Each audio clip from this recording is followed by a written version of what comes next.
पुरानी गाड़ी और पुराना जड़ीला इंसान दोनों को एक समय के बाद सर्विस की ज़रूरत होती है।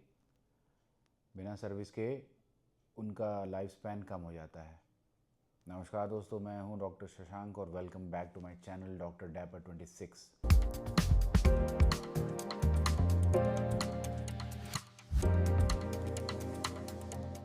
आज हम बात करेंगे आपके स्किन केयर रूटीन के बारे में। जेंटलमैन, आपने कभी नोटिस किया है कि आप एक दिन सुबह उठते हैं और आप मिरर में शक्ल देखते हैं तो ऐसा लगता है कि मतलब फेस पे झुर्रियाँ आ गई हैं, डलनेस आ गई है, डार्क स्पॉट्स आ गए हैं, रिंकल्स जैसे लगने लगे हैं और क्वालिटी भी एकदम डल सी हो गई है। वो इसलिए नहीं है कि आपकी नींद पूरी नहीं होती या आपको स्ट्रेस बहुत ज़्यादा है, वो एक एडिशनल फैक्टर हो सकता है, लेकिन आपका स्किन केयर रूटीन भी इसमें शामिल है। आपकी स्किन केयर रूटीन जो आप कॉलेज लाइफ में करते थे, जब आप ये अंडर ग्रेजुएट थे या कहीं भी, चाहे आप डॉक्टर हैं, इंजीनियर हैं, कोई भी हैं, तो उस टाइम पे आप जो हमाम साबुन से नहाते थे ना, सर से लेके पैर तक एक ही साबुन नीचे भी घिस रहे हैं, ऊपर चेहरे पे भी घिस रहे हैं, वो उस टाइम के लिए ठीक था। बिकॉज आपकी जो बॉडी थी ना, वो रिपेयर कर सकती थी, आपके जो डैमेज स्किन सेल्स थे वो रिपेयर हो जाते थे जल्दी, तो कोई भी स्ट्रेस झेल सकती थी। मतलब कायदे में उस टाइम भी नहीं करते, लेकिन उस टाइम लोगों के पास भाई घर से इतना पैसा हर किसी के पास नहीं होता था कि मेंटेनेंस पे ध्यान दे ले। लेकिन आप इस एज ग्रुप में जब आ चुके हैं तो आपको ये चीज़ अपने ऊपर इन्वेस्टमेंट करनी पड़ेगी, क्योंकि आपका फेस ही है कि भाई अपने आप को मेंटेन नहीं करते हो तो आप बाकी चीज़ों पर क्या ही फोकस करोगे, है ना। पैसा बचा के कब्र में तो लेके नहीं आना।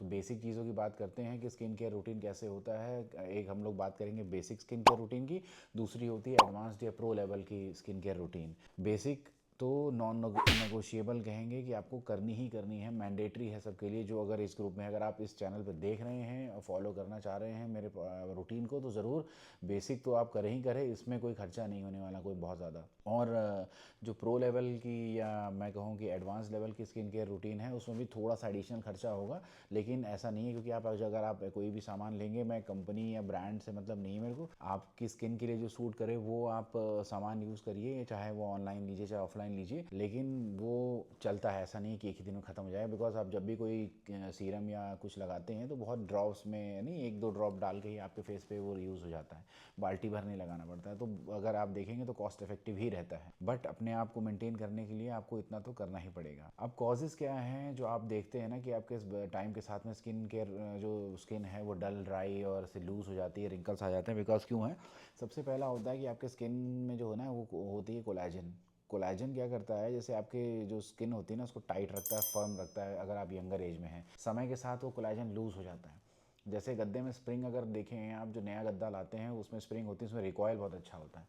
विथ टाइम अगर आप उसको 10 साल 15 साल उस गद्दे को यूज़ कर लिया तो यूज़ करते करते उसकी स्प्रिंग दब जाती है, गद्दा पचक जाता है ना, उसमें वो फर्मनेस नहीं रहती है। तो सेम चीज़ बॉडी के साथ भी है, समय के साथ वो कोलेजन की जो कैपेसिटी है ना उसको टाइट रखने की, टोन रखने की, वो ख़त्म हो जाती है। आपकी जो बॉडी है, आपकी जो फेस है, उस सब में ऑयल प्रोडक्शन भी नेचुरली होता है, तो विथ एज वो ऑयल प्रोडक्शन भी कम हो जाता है, जिससे कि जो आपकी स्किन है ना वो डिहाइड्रेटेड ज़्यादा लगती है, ड्राई। और अगर आपकी स्किन ज़्यादा ड्राई है तो उस टाइम पे आपका जो चेहरा है उस पर रिंकल्स और लाइंस, फाइन लाइंस बहुत ज़्यादा दिखेंगे, जो स्पॉट्स है वो भी ज़्यादा दिखेंगे।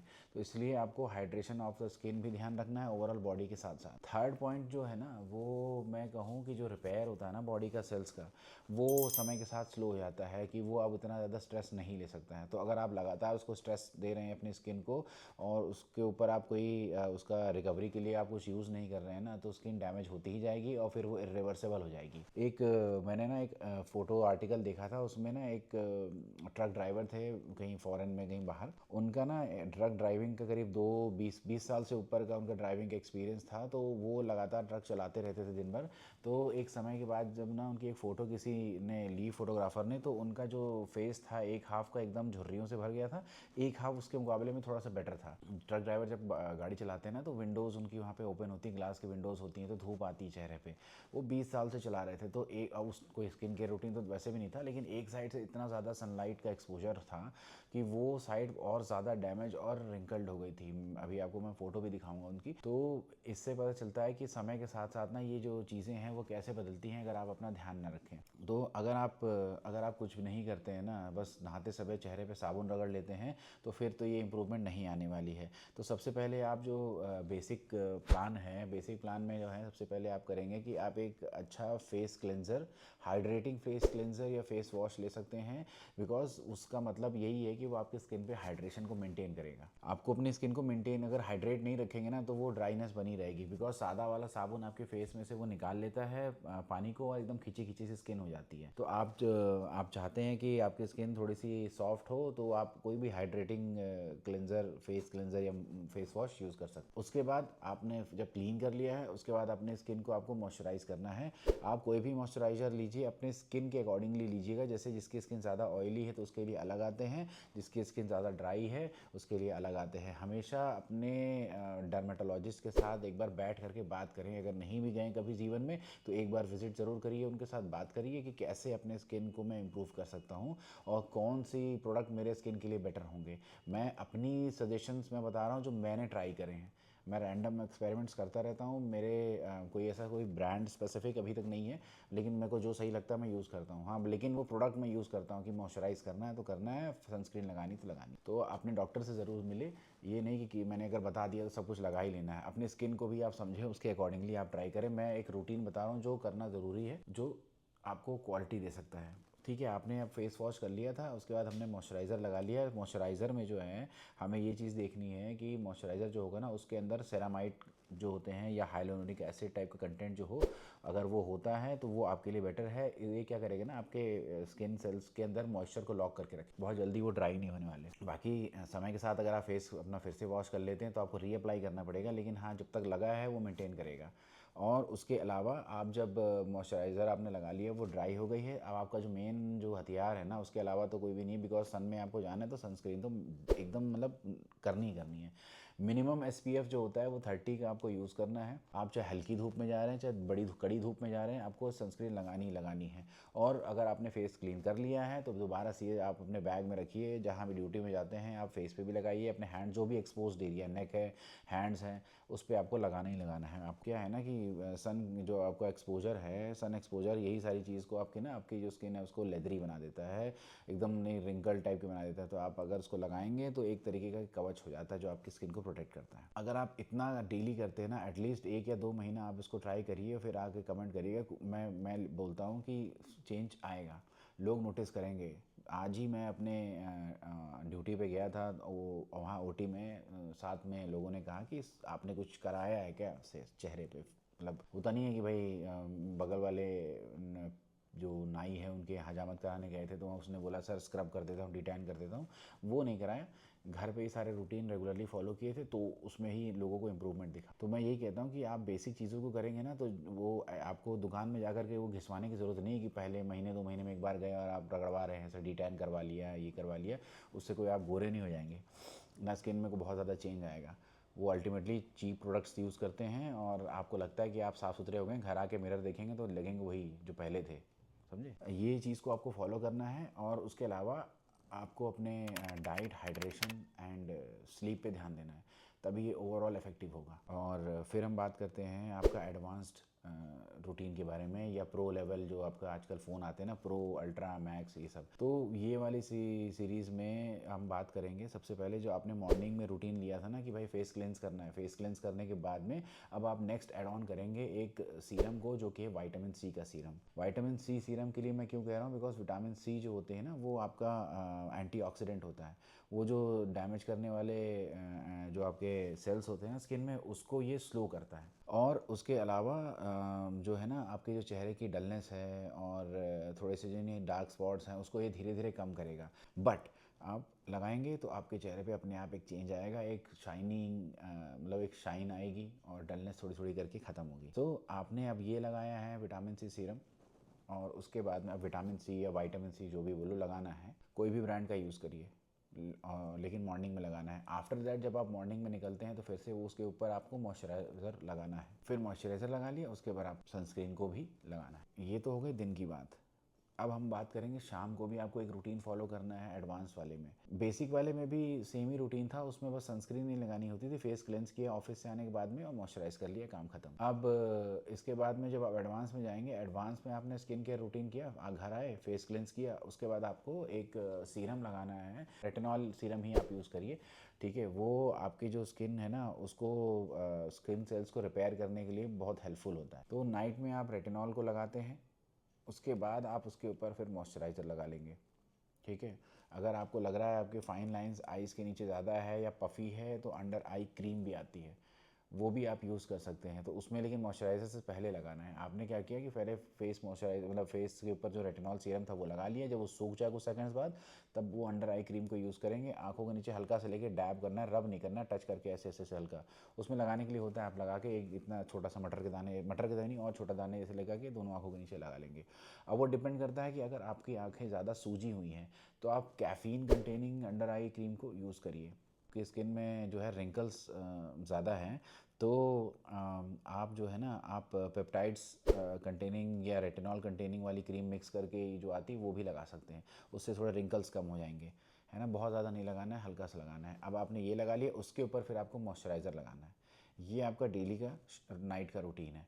मॉर्निंग का हो गया, उसमें आपने बेसिक में क्या किया, आपने पहले फेस क्लीन किया, मॉइस्चराइज़ किया और सनस्क्रीन लगा लिया। एडवांस में क्या किया, आपने एक चीज़ और ऐड कर दी, उसमें विटामिन सी सीरम ऐड किया, फिर मॉइस्चराइज़ किया, उसके बाद सनस्क्रीन लगा ली। नाइट में बेसिक वाले में कुछ नहीं था, नाइट में आपने फेस क्लीन किया, मॉइस्चराइज़ कर लिया। एडवांस वाले में आपने फेस क्लीन किया, उसके बाद आपने लगाया रेटिनॉल सीरम, उसके ऊपर लगाया अंडर आई क्रीम, उसके ऊपर लगाया आपने मॉइस्चराइज़र। ये हो गया आपका डेली रूटीन। और उसके अलावा अगर आप जो डेली सस्ते वाले जो हजाम की दुकान पे जाते थे, वो रगड़ने वाला नहीं स्क्रब होता है जो दानेदार होता है, वो यंगर एज में फिर भी चल जाता है। अभी की उम्र में आपकी स्किन होती है बहुत फ्रेजाइल और उसमें वो डैमेज ही ज़्यादा करती है। तो उसके लिए आप ना केमिकल एक्सफोलिएंट यूज़ कर सकते हैं। केमिकल एक्सफोलिएंट जो आते हैं ना, उसमें आपका कॉम्बिनेशन आप देखेंगे, जैसे उसमें अगर ग्लाइकोलिक एसिड है या लैक्टिक एसिड है, उसके कॉम्बिनेशन वाली है AHA और वो सब चीज़ें हैं, तो वो आप यूज़ करेंगे। लेकिन वो वीक में ट्राई करेंगे कि एक ही बार करेंगे, संडे टू संडे पकड़ लीजिए रूटीन में। तो रात में ही आपको सेम प्रोसेस, रेटिनॉल की जगह आपने ये वाली क्रीम लगानी है, ये वाला सीरम लगाना है।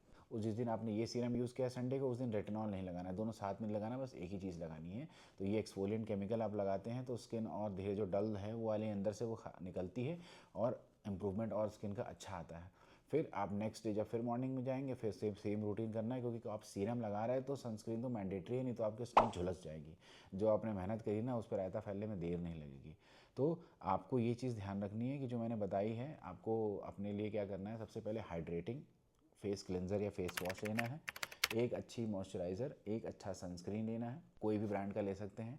कोशिश करिएगा जेल बेस्ड हो, मैट वाला थोड़ा सा रहे, मतलब वो वाइटिश वाला ना रहे जो क्रिकेटर्स लगाए रहते हैं ना, उस डिज़ाइन का ना लें कि आप ऑफिस जा रहे हैं, सफ़ेद चेहरा आपके प्लास्टर जो पेरिस लगा वो दिख रहा है, वो नहीं हो। और कोशिश करिए अगर आपको और अच्छा ऑप्शन मिलता है ना शुरू के समय में, तो आप टिंटेड वाले सनस्क्रीन यूज़ कर सकते हैं। टिंटेड का मतलब ना बहुत हल्का सा उसमें शेड जैसा होता है कि आपके स्किन का जो डल कलर होगा ना, थोड़ा सा उसको, जैसे लड़कियों को वो फेस पे फाउंडेशन लगाते हैं वैसे ही वो हल्का सा टिंटेड होता है। तो उससे ना जो डार्क स्पॉट्स होते हैं अर्ली टाइम पे वो छुप जाते हैं, स्किन अच्छी लगने लगती है। और समय के साथ साथ जैसे जैसे कम हो जाएगा तो आप चाहो तो टिंटेड लगाओ, चाहे तो ना लगाओ, है ना। और अगर आप घर पे हो, शाम के समय में है, तो मॉइस्चराइज़र भी टिंटेड वाले आते हैं। आप कहीं पार्टी में जा रहे हो तो वहाँ तो सनस्क्रीन टिंटेड वाले नहीं लगा रहे, तो आप मॉइस्चराइज़र टिंटेड वाला यूज़ कर सकते हो, उसको लगा करके अपने स्किन को अच्छा दिखाने के लिए। जो हमने बात करी ना, आप अगर इसको मिनिमम 1 महीना फॉलो करोगे अलॉन्ग विथ आपकी प्रॉपर डाइट, है ना, और हाइड्रेशन, स्लीप, ये सब चीज़ों को मेंटेन करोगे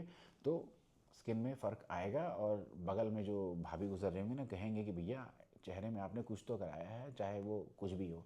टिप्स ज़रूर मांगें कि भाई साहब बताइए हमारे पति के लिए भी। अगर आपको लगता है कि इस वीडियो में आपको कुछ फ़ायदा हुआ है, कुछ इम्प्रूवमेंट हुआ है, आपको सीखने को मिला है, तो चैनल को सब्सक्राइब करें, लाइक करें, शेयर करें, फॉलो करें और अपने फ्रेंड्स एंड फैमिली को भी बताएं इसके बारे में, क्योंकि सबके घर में जो है अब 40+ या 40 के लोग तो होंगे ही होंगे, और जो कि अपने स्किन केयर रूटीन में सिर्फ हमाम साबुन को यूज़ कर रहे थे और बालों के लिए जो है ना वो हेड एंड शोल्डर्स लगा रहे थे। वो अब समय आ गया है। स्किन केयर रूटीन बताया मैंने, हेयर केयर रूटीन भी मैं जल्दी शेयर करूँगा।